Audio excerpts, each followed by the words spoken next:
intro, girl. Against the wind. That's what it sounds like. Running against the wind. It does sound like that. Didn't it? Happy birthday. We're really glad you came. Happy birthday from the counselor gang. Woo! We really are excited. We hope you are impressed. Happy birthday to our favorite communications director. Okay. All right. Hey, families, and welcome back to Coffee with the Counselor. We are so excited that you joined us today. And before we start, we are definitely going to talk about our coffee cups. Yes. Keeping in mind with the topic we're going to talk about today that we'll tell you shortly, I have my Kindness Matters cup. Oh, and this year for Christmas, my sweet little Holden, who is a fourth grader, got me the Wild About Mom from his little so Santa's workshop at cute. school. So thank you, Holden. That is adorable. I think I'm recycling this cup, but this is my majestically awkward llama corn cup. I was feeling majestically awkward today. I was excited about some things happening and also a little bit nervous. Yes. So it's fitting for me. I love that one. Yes. So today we are going to talk about a topic that is a little bit hard to talk about sometimes, but we are going to talk about bullying and what it is and what you can do if your child experiences it, witnesses it, or maybe even is engaging in it. So first we're going to talk about what is bullying and what that means and what it looks like, especially from a standpoint at the school level. And again, we are with elementary age children, so It does. And I think it's also important when we're talking about bullying to know the difference, like you were saying, between bullying, having a conflict, or just a mean moment. So if y'all don't mind, let's just quickly kind of run down what we think like mean moments and conflicts are.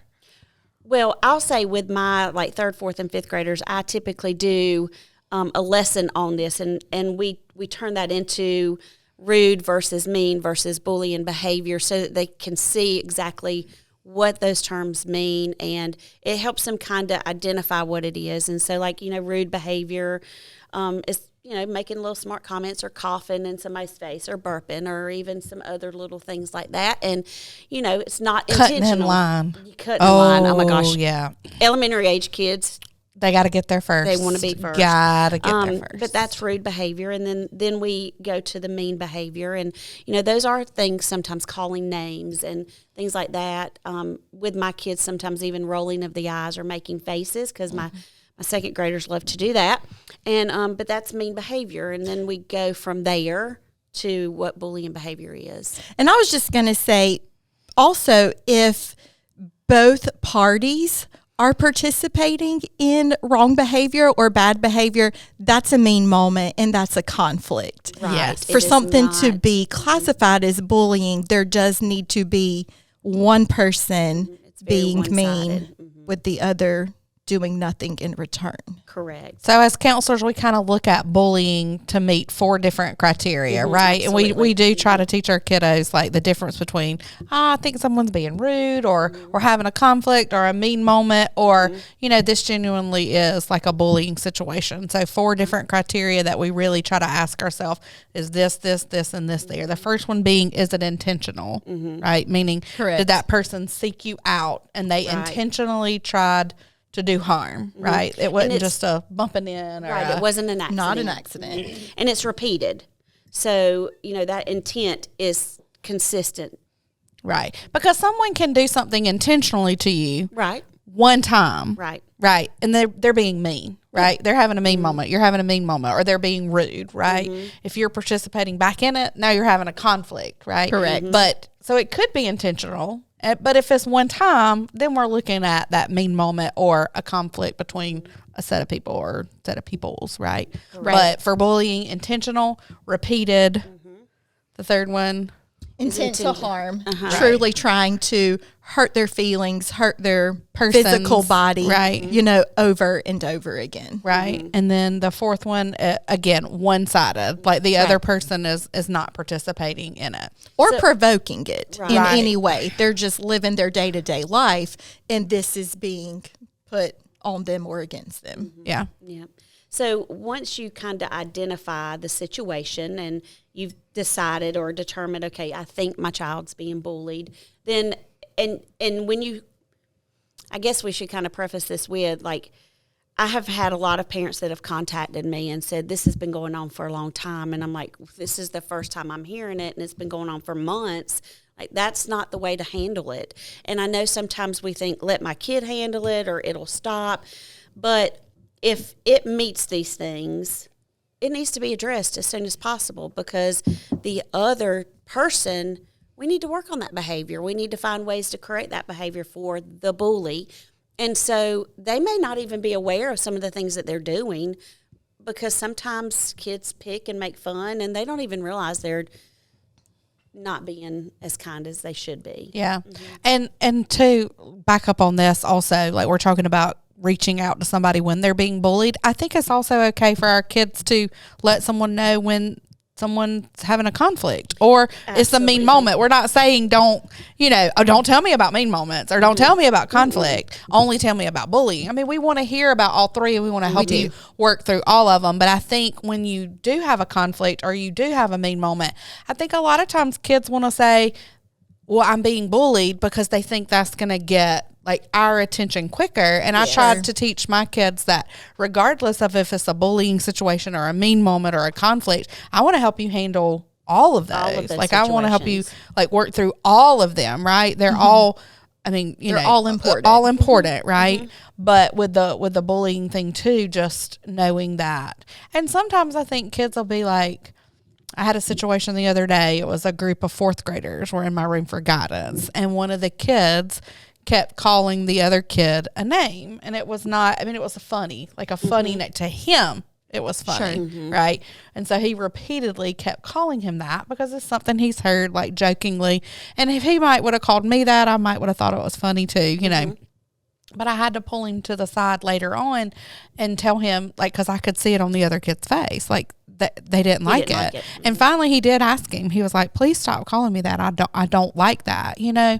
And I know the other little kid was not trying to intentionally hurt his feelings. He thought it, and then when I talked to him about it, like, he was devastated. He was like, I didn't mean, you know. So sometimes just being aware and knowing. Sorry. So when you are joking, if that other person's not laughing, it's not a joke. Not funny. Yeah, it's not a joke. Playful teasing's okay as long as everybody is playing and enjoying that moment. But if somebody is no longer laughing or smiling, then it needs to stop. But like you said, kids don't always recognize that the other person is not laughing or joking anymore, Especially and when we there's have a to group of help people. them. Yeah. Yeah. So what to do, how to respond to the bullying that maybe your child is receiving, or maybe they are the bully, because I tend to feel like when I was looking at all this, I tend to feel like sometimes we don't address that person and see what their needs are. We kind of give them their consequences and move on, but for some reason they're doing that. Right. And so, you know, I feel like I do need to do a better job at getting to the bottom of why they're doing that. Sometimes when they are a victim of bullying, I feel like that's kind of who we focus on sometimes. That's true. You know, because they've been hurt in some way, shape, or form. So we're trying to figure out how to help them through that hurt, when I need to back up and also make sure that I get to the bottom of why this kid is doing the behavior that he's doing or she's doing. Well, you know, that makes sense, because all behaviors have a purpose and a motive. They're seeking some sort of response. And so if we can truly find out what is this person trying to gain from this bullying behavior, then maybe we can meet that need in a different way. Right. Yeah. And I read too, when we were going over this too, the different types of bullying. Like, just we often think about when someone's getting bullied, like they're truly getting bullied, we think of it as like a physical aggression type because thing. that's kind of how we grew up. Yeah. Give me your lunch money. Pow. Yeah. But I think nowadays too, the verbal manipulation type Is of very bullying is way more, especially in our older kids, like in our 3rd, 4th, and 5th graders, because they're really mindful about like friend groups and friends. Absolutely. And because we can't be best friends with more than one person. 3's a crowd, 4 might could go, but that's one-on-one. We do have those conversations a lot with our kiddos. We do. But I think a lot of the physical aggression type of bullying, I don't necessarily see a lot of that at our school, but it's more of the verbal types of types of bullying. Yes, and I think now that times are a lot different than when my kids were younger, and that we started seeing cell phones just trickle in then to elementary age kids. But our kids have so many devices now, and so many of our kids, have apps on their iPads or whatever that they utilize, that now we are starting to see more at the elementary level of that cyberbullying, whereas we used to not. It was something we didn't really have to address. And, we do have an episode that we recorded, a while back on internet safety and things like that. So if you need some information on that, we do have that. But that is one thing that we are starting to see more of at the elementary, whereas that typically used to be a more middle high school. Issue, and now it's starting to trickle down a little more. But so when you do recognize that it is bullying and not just a conflict or a mean moment, and your child comes to you and says, "Hey, I'm being bullied. What do I do?" So what advice should we give to parents? Stay calm. Yeah. Stay calm. That's hard for some of us mama bears, but to stay calm and be proactive. As you have students starting school on the elementary level, whether it's K4, K5, not addressing bullying to start off with, but just talking about, you're not going to be friends with everybody, and everybody might not like you in the beginning, and just have an open conversation with your kids, but being proactive, making sure that they know what to do in a situation if somebody's picking on you or teasing you, or it's something, they say something that hurts your feelings. What do you do? And as long as they know ahead of time what to do, that might make it a little bit easier for them. So staying calm. I also think talking to your kids about not being a bully back. I think sometimes as a kid or an adult also, it's hard for us when we like to give the same energy that we're given, and I think sometimes just teaching our kids and our younger ones and our older kids too, that, just because they're doing it, it doesn't give you permission to also do it back. It's an important conversation to have to make sure they understand that there are ways to respond that are not bullying back, but that they can immediately tell an adult. And like we said before, that's important whether it's a conflict, a mean moment, or a bullying situation. Sometimes I think kids think they can't say no to other kids, or they can't say, I don't appreciate that, or I don't like that. But giving them the right verbs or the right the right conversation, the tools, the right phrases, I don't know what I'm trying to say, to come back at them. And we talk to our kids about that also. When you're talking about not everybody's going to be friends, like it's okay not to be friends with everybody. You're not everybody's cup of tea, but how you go about telling them or expressing to them, there's different ways you can do it. The same way with mean moments, conflicts, bullying, right? If they're calling you a name, like I appreciated the little kid the other day in class, he told him to his face, like, could you please stop? I don't like that. And like, it's okay to tell someone. And that's what we want. We want them to be able to use their words. Yes. Use your words. In guidance recently with 4th and 5th grade, we were talking about communication and the difference between passive communication, assertive communication, and aggressive communication. And it's okay to stand up for yourself in an assertive way. You're still kind, and you're using direct terms, but you're not being mean. You're not putting anybody down. You're just simply stating what you need to happen. Right. And that's okay. And you can do that without being mean or without making an enemy. Just because you're not best friends doesn't mean you're enemies. You can still be respectful. Cordial. Exactly. Classmates. I agree. Right. Yes. I'll have to. Right. I like that. Yeah. So stay calm. Definitely tell your parent, your adult. Telling the person Tell to your stop. teacher. And if you don't feel comfortable telling your teacher, or if you feel like you've told your teacher and maybe you didn't get the result that you wanted, or or they didn't really understand, or in the moment there's a lot of things going on in the classroom, that kind of thing, come talk to us, tell an adult. And I do have a lot of parents that'll come and say to me they didn't feel comfortable talking to their teacher or even telling you, but they asked me to call you and talk with you about it. And I'm okay with that too. I mean, I know this sounds, it doesn't sound crazy, but I know that it's so hard for kids this age that we're talking about to ignore things and to walk away from things. But when somebody bullies, they want a reaction. They do. And so if the bully realizes that it doesn't bother you or it didn't get the reaction they wanted, sometimes that stops it or pushes it somewhere else, even though we don't want it to go anywhere else. But so walking away and ignoring, and I talk to my kids too about ignoring. Like, that's hard. You can't just ignore something. It's just like baseball and basketball. You have to practice. You have to practice ignoring things. Like, you have to tell yourself, I'm not going to listen to this today. I'm not going to do this today. Because ignoring is something hard. My air conditioner in my classroom makes this loud, obnoxious airplane noise when it comes on. I have learned and taught myself how to ignore that. And so kids, I think, sometimes have to ignore some of those rude comments and little mean moments because that's they're trying to get a reaction from you. And when they don't get that reaction, they're like, oh, well, that doesn't bother her. I'm not going to do that anymore because I'm not getting anything from it. Yeah.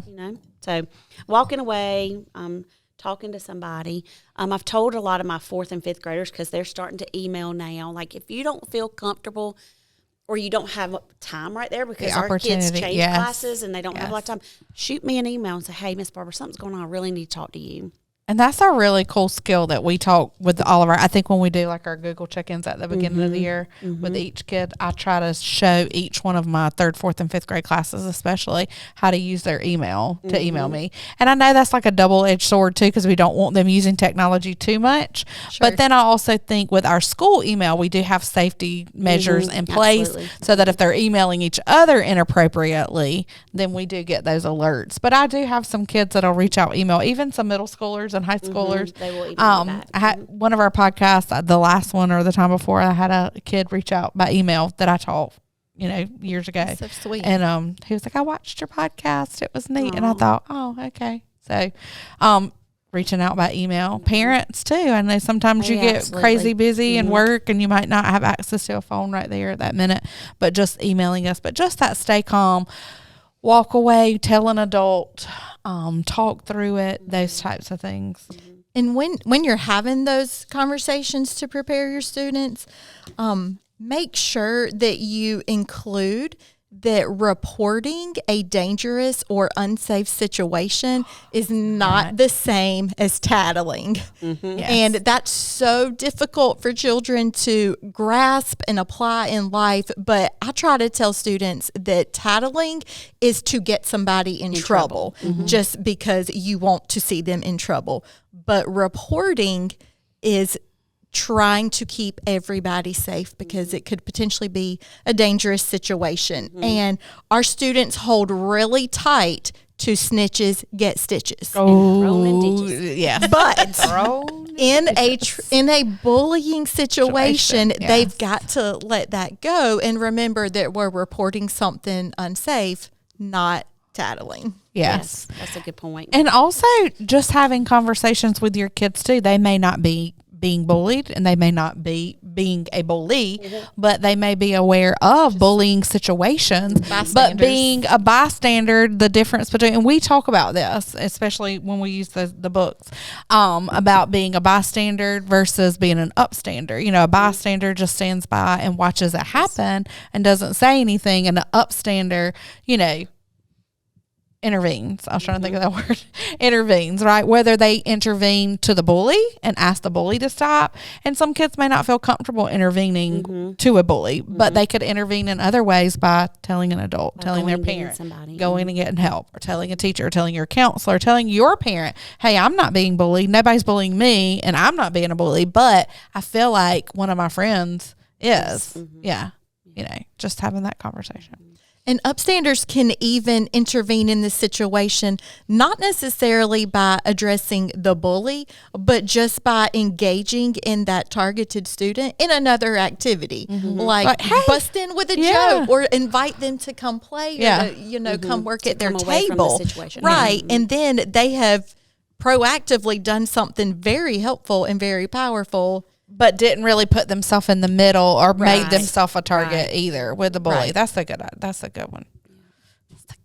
So we do have a few little books that we're going to let Robin share just for a second. That So I didn't bring mine with me, but we all have like the same Lots plethora of yes, we libraries. do. So sometimes I feel like using a book or a read aloud is a great way to kind of get the message across without feeling like we're being preachy to the kids, right? And I love to read aloud, and Miss Fortner Oh, will disagree yes. with me, but I'm the best read alouder. No, at my I school. am. No, at my school. Oh, It's yes, at my at your school. school. And At my I school. am at my Okay. school. You could be yours. I love at all yours. the voices. You're Oh, not- most definitely. Is at she my is. school. You are. Yes. Yes. It His is me too. voices. Yes. All of it. Yes.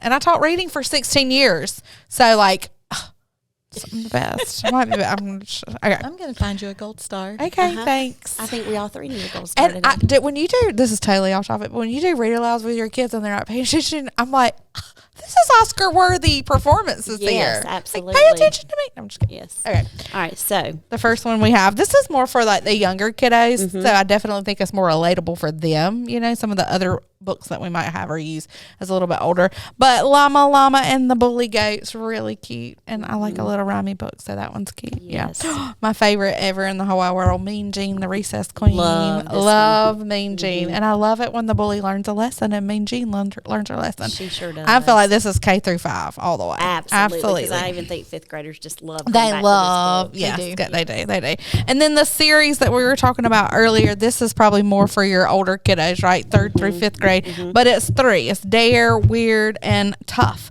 And so it's kind of the same scenario from 3 different perspectives. It's from the perspective of the child being bullied. It's from the perspective of the person that is bullying, and it's from the perspective of the upstander or the bystander that's watching it. So this is a really good series that I do with my older kids, and they kind of see it from all 3 points of view. Yes, and there are lots and lots of books on this topic that we have, all of us, and so we do touch on this every year with our students, and so but moving from the books, like let's talk just for a second about Give me my notes. what to do when your child is the one that's showing the bullying behaviors, because that might be the case. Right. It might right. be.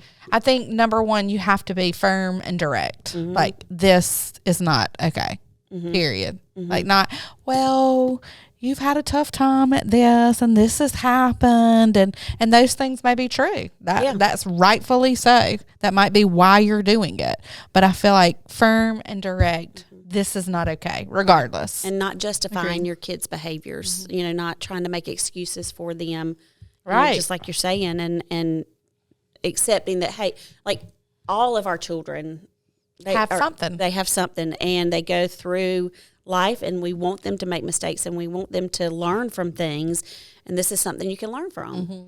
And as the parent, don't put the blame all on yourself. No. Our children, they are sweet and wonderful, and they have moments where they do not make wise decisions. They have their own brain, and And they make choices every when they minute make of the those day. choices, don't take the blame for them. Don't take responsibility. Let them take responsibility for those actions so that they can learn and make better choices next time. So it's not okay. It's not right? okay. Be direct. Be direct, and you're not a bad parent. Yes. It happens. Happens. And try to figure out, okay, so I found out that my kid is doing this behavior. Why? So Right. getting to the bottom of why they are doing the behavior. And then the consequences for them. Sometimes consequences don't have to be very extreme. It could be that they just write a note to that person to explain why they did what they did. Because sometimes even that can be a consequence that will nip it. It can. And I am a firm believer in natural consequences. So if there is something that they have done and they can redo that situation or replace something that they may have destroyed or stolen, something that directly involves that situation, then that is also a great consequence. Yes. And then keep a monitoring of the situation. Just keep your eye on the kid and make sure and keep in touch with the teachers or whoever has brought that to your attention to make sure that they are still staying on the straight and narrow.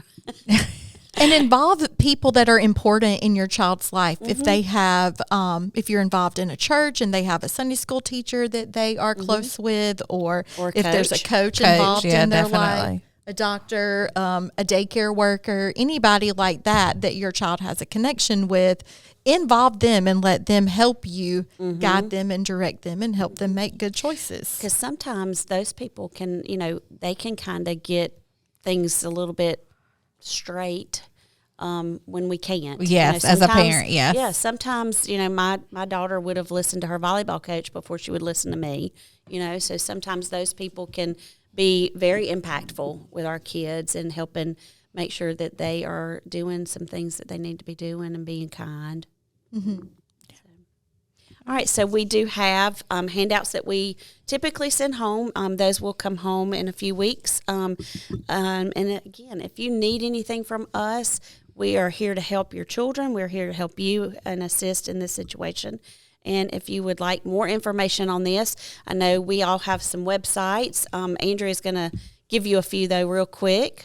I do have a few. Stopbullying.gov has information for parents and for kids, and there's videos on there.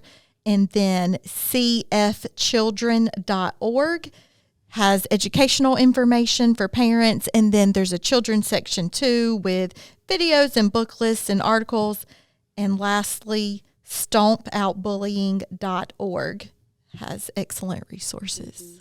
So there are lots of resources out there. And then, like I said, just please be in contact with us if you have a situation regarding this. And even if you're not sure, like, hey, my kid brought this up to me. I'm not sure what's happening. They couldn't really give me all the details. Right. A little fuzzy. I'm not sure if they were involved, someone else was involved, but I just want to put it on your radar. Like, just having that communication, whether it be with your child's teacher, your child's school, the counselor, just being open and honest and communicative, I think that goes a long way. Absolutely. All right. Thanks, and we'll see you next time. See you Thank next time. you. Bye.